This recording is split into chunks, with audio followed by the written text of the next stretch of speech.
What makes a great ending? What causes an audience to walk out of a theater or put a book down with a sense of completeness and satisfaction in the story they've just enjoyed?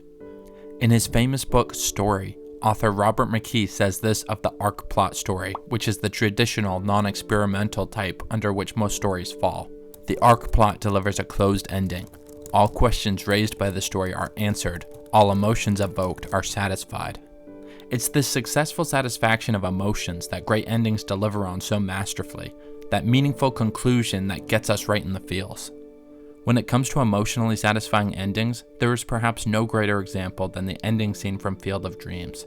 But what is it about this finale that so resonates with audiences? What gives us that sense of emotional catharsis and puts a lump in even the most stalwart of throats? Today we'll be breaking down the elements of Field of Dreams' ending as we look at structure, the unexpected, and the last firework. Major spoiler warning for Field of Dreams. For those unfamiliar with the film, Field of Dreams is the story of Ray Kinsella, a farmer from Iowa who hears a voice telling him to build a baseball field. The field allows old baseball players to return from the past and play the game as young men, provided they don't step off the field. Through his adventures with the field, Ray befriends a famous hermit writer, faces the threat of foreclosure on his home, and confronts his past, all while trying to understand the nature of this otherworldly ball field. It's difficult to break down what makes a great ending, because in many ways what's required for a perfect ending is a perfect story leading up to it. Think of it like a joke. What makes the punchline of a joke so funny? Answer: the relation to its setup. Take a look at this comedic moment from the show Community. Guys? What does a pregnancy test look like? No, it's like a thin piece of plastic with a thing on the end of it. Okay, so this is definitely a gun. Whoa! Yeah, put that away. You see how the punchline is inseparable from the setup? After all, this line, This is definitely a gun. isn't funny on its own. We only laugh because we were set up with an expectation that was ultimately subverted. Just like a joke, story endings are set up with expectations. Unlike a joke, however, story endings have the challenge of being simultaneously unexpected and inevitable. What? Bro, what are you talking about, man? The ultimate goal of a story is this: deliver successfully on audience expectations, but in an unexpected way. Throughout Field of Dreams, we are presented with a series of events that create expectations. Ray hears a voice telling him to build a baseball field, giving us the expectation the field will be built and old ball players will be able to return and play the game. Ray finds disillusioned writer Terrence Mann, and we're given the expectation Mann will regain his writing passion. The two meet up with old ball player Moonlight Graham, and we're given the expectation Graham will get his wish to bat in the majors. Ray's farm is threatened with foreclosure, and we're given the expectation he'll find a way to save his home and the field. The key to these expectations is that they all pay off in unexpected ways, filled with challenges and hidden consequences that provide that sense of inevitability mixed with unpredictability. Let's take a look at the Moonlight Graham storyline. In this subplot, Ray and Terrence find an old ball player, now a doctor, whose one wish is to get a hit off a major league pitcher. Ray tells him about the ball field he's built, which will allow Graham's wish to come true. Suppose the storyline then went like this. Graham immediately accepts the invitation, goes to the field with Ray and Terrence, gets a hit, and dies a happy man. This would certainly deliver on the expectation, but it's a little anticlimactic. Things just smoothly play out in the most ideal way possible to deliver on the expectation. Field of Dreams wisely goes the indirect route.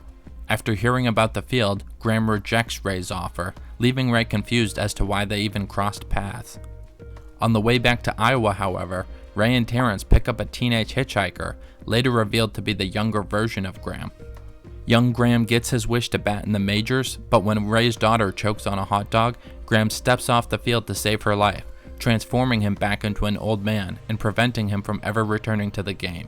And if any of that sounded confusing, take this opportunity to go watch the movie. You won't regret it. You see how much richer the film's version of Graham's story is than our simplified version?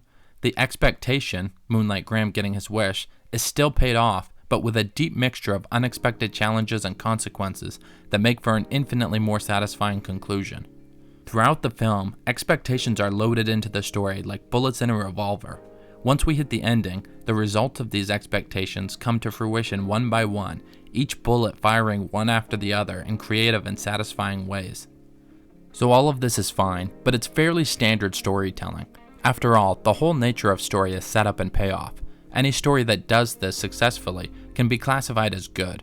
But a truly masterful story has an even greater, overarching sense of the unexpected, a hidden expectation planted right under the noses of the audience, one final bullet in the chamber. As stated earlier, the perfect ending is that which feels unexpected yet inevitable. We get this in the final minutes of Field of Dreams. The catcher for the old ball players removes his mask, revealing Ray's father, now returned as a young man. It's a perfect moment of unexpected inevitability, a surge of surprise, followed immediately by the thought, of course it's Ray's father. In this moment, we realize that amidst all the other expectations planted throughout the film was a hidden one dropped beneath our very noses, Ray's need to reconcile with his father. The seeds of this expectation are planted at the very beginning, even before Ray hears the voice for the first time, in the voiceover montage that opens the movie. In this voiceover, Ray talks about the strained relationship he had with his father, which was never resolved before his father passed away. Knowing Ray's father is deceased is what keeps us from suspecting there will be a reconciliation. We failed to factor in the surreal nature of the story and the field itself, which allows individuals to return from the past. A twist like the return of Ray's father requires precision, balancing the teeter-totter between unexpected and inevitable. The film gets this balance just right, subtly weaving references to Ray's father and his love of baseball throughout the film, keeping the twist from coming out of left field and pushing the teeter-totter too far toward unexpected. At the same time, these references are natural and not overdone, preventing the twist from leaning too hard into inevitable and leaving the audience saying, yeah, they've only been hinting at this all movie. There's also a delicate tone balance that must be struck for an ending like this. After all, on the surface, the concept of a character reconnecting with a younger version of their father would seem to trip into the sci-fi or even the supernatural. But there's a very natural feel to this reunion that's consistent with the rest of the otherworldly elements of the ball field. In real life, we have a natural desire to revisit times and people who have passed on, a wish for more time. In Field of Dreams, that wish is realized through the magic of story. We as the audience aren't invested in knowing how or why the field works as it does. We recognize the ball field is simply a plot device that allows things to happen in the world of the story that could never happen in the real world. Another element of great endings which comes through masterfully is the idea of coming full circle, ending where we started. There's a rightness, a completion we feel when a story ends how it began. This can occur via a return to the same physical place, like The Lion King beginning and ending with a new lion cub being presented at Pride Rock. It can occur through similar dialogue in the opening and ending of a story. This happens in The Prestige, with Michael Caine's voiceover explaining the 3 acts of a magic trick. The repetition gives us a sense of wholeness and completion, as we now understand this dialogue in a new context, thanks to the events of the story. In Field of Dreams, we come full circle in both ways. The story ends in the same physical place as it began, Ray's cornfield, where he first heard the voice. Only things don't look the same as they did at the beginning. There is now the ball field, the fruition of the opening scene. We also hear again the line from the beginning, the one that prompted Ray to build the field. If you build it, he will come. Just like in The Prestige, the line has taken on new meaning. Where Ray first understood this to mean, if you build the field, Shoeless Joe Jackson, one of the ball players, will return, he now understands it as referring to the return of his father. So far, we've looked at how Field of Dreams' masterful ending is achieved through structure and the unexpected. But there's one final element, one last bit of greatness that pushes this ending into the stratosphere. Anyone who's been to a fireworks show knows what it's like when you reach the finale. One giant flurry of booms, light, and cheers. At the tail end of it all, spectators are treated to one final burst. A single bright, sparkling boom, bigger than anything that's come before, which signals that was it, the finale of the finale. Great story endings have this, a line, an image, a moment that leaves the audience with one final surge of completeness, an emotional crescendo they carry with them after they close the book or the screen goes dark. For Field of Dreams, this image, this line, this last firework not only triggers the most emotional response of the entire film, it also epitomizes the story in a single moment. Just like the return of Ray's father, Field of Dreams' last firework comes through a subtle expectation plant from earlier in the film. During his drive home with Terrence Mann, Ray confides this to the author. By the time I was 10, playing baseball got to be like eating vegetables or taking out the garbage. So when I was 14, I started to refuse. You believe that? American boy refusing to have a catch with his father?